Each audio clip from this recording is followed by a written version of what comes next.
bright, and usually bright go with feisty, bright and feisty, and it just means rude or disrespectful. You don't have any manners. In English, you don't have any manners. You're disrespectful. In Patois, you're bright and feisty. What's up, you guys? Welcome back to my channel. My name is Dee, and this is the Optimistic Network.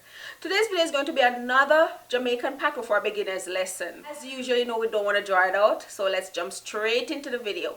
But before we do that, you know I gotta tell you that if you're not subscribed to my channel, what are you waiting for? Go ahead and smash that subscribe button, turn your notification bells on, and get active in the comment. Also, don't forget to give the video a big thumbs up. So let's get started. The first word is going to be wapen. Wapen.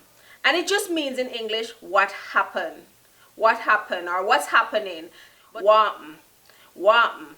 I would spell that W-H-A-P-N or something like that. But in English, it just means what happened. What happened or what's happening. Frequently used. You'll hear in the streets, wapen. People greeting each other. Wapen, wagwan. You know? So if you hear wapen, it just means what happened or what's happening or something like that. Although it's used to greet people, you may find that people use it different ways as well. For example, you show up on a scene where there's chaos and you know there's a crowd there and you want to know what's going on. You just ask a person, wapen, wapen, or wagwan eso. But wapen pretty much mean what happened or what's happening. I hope that makes sense. The next Patois word is meaty. Meaty, and it's just simply a side chick. So if a man is cheating on his wife, the girl that he's cheating with, that would be the meaty. So meaty in Patois, just a side chick in regular English word, or to everybody else, a side chick. Meaty, side chick, or like sweetheart. So if a man is cheating on his wife, the girl that he's cheating with, that would be the meaty. So meaty in Patois, just a side chick in regular English word, or to everybody else. Or sweetheart, because if he's cheating on his wife, that means he have a sweetheart. So a sweetheart or matey. Third Patois word is can. Can. And I spell that C-A-A-N. Can. Can. And in English it just means cannot. Cannot. Simple cannot. So a person will say to you, I can't do it. It just means I cannot do it. Can. Can in Patois. Cannot in English. The next word in Patois is bright, and I spell that just B-R-I-T-E, and a lot of times you'll hear it go together. People say bright and feisty.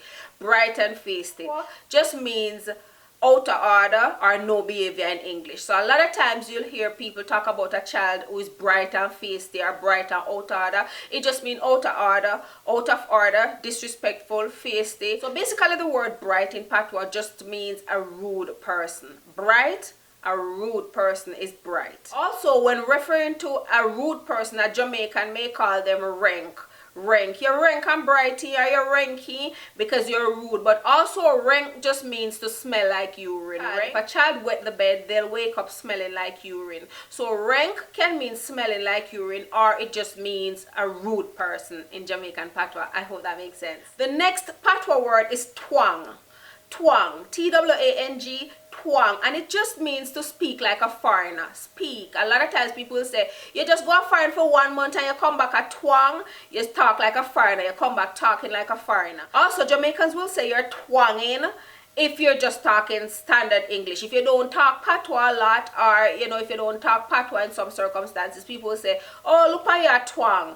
But usually twang means you're talking with an accent like a foreign person. A lot of time people go foreign for a year, a month, 3 months and come back twanging. Fake the foreign accent and come back with it.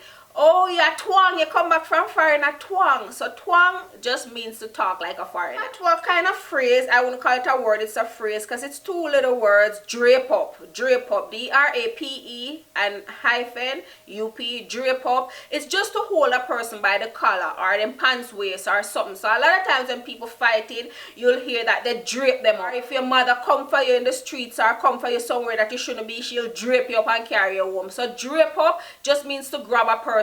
Just grab up a person, not necessarily by the collar. You can grab them here by the chest, you can grab them by the pants waist, or you can grab them in the back of their pants and drape them up. So drape up means just grabbing up a person in the clothes, and not just holding on to them, but you're grabbing up to them so their clothes get a little draped up. So they call that drape up in Jamaican Patois. So drape up means just grabbing a person by the clothes.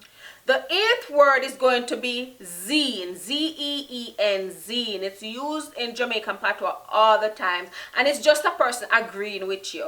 A person is just, you know, they understand what you're saying. I meet my friend down the road and they say, D, I'm coming to check you later, and I just say zeen. It just means I agree with them and I understand what they're saying. So zeen in Patois, to agree or to understand in English. Another Patois word that Jamaicans use is Zimmi, Z-I-M-I, Zimmi. Zimmi. Yeah man, you Zimmi, you understand me. It doesn't necessarily mean agree like zeen, but Zimmi means to understand, like you understand me. For example, I'm telling you something, like if you go to Jamaica in the street, you'll hear a lot of Patois, you Zimmi. Next week at the party, you Zimmi. So there'll be a party next week, you Zimmi, so you understand. So Zimmi means to understand in English. Zimmi in Jamaican Patois, to understand in English. And the final word in this week's lesson is going to be frass. Frass, and frass just means to be under the influence. It could be under weed or alcohol or something. But when a person say you're frass, do you smoke all day, you're frass, it just means you've been under the influence or you're under the influence. So frass meaning under the influence. Frass in Patois, under the influence in English. So that's the final word for today. I hope you guys enjoyed the video. Don't forget to like and subscribe, and I'll see you again in my next upload. I love you guys. Mwah, mwah, mwah.